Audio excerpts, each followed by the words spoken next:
Салям достар, biz bugün limonat жасаймыз. А еще мохито. Limonat жасауға бізге лимон керек. Еще нужна минеральная вода и простая вода. Haydi kızım. Ha, limon salamız ya. Давай. Давай, молодец.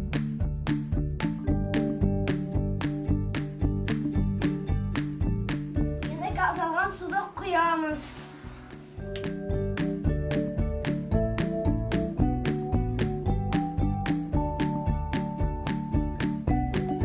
Теперь лимонад готов. Поставим его в холодильник. Завтра будем пить.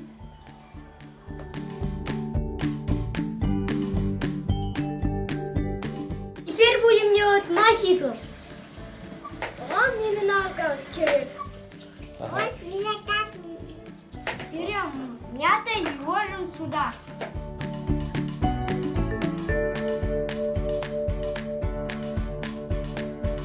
Роганных кьямыз. То же самое сделаем и с арбузом, и калмен.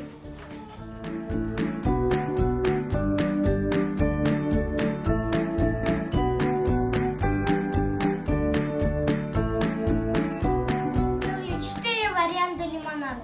Мохито, лимон, арбуз и, конечно же, дыня. Теперь это все ложим в холодильник и завтра будем пить. Молодец.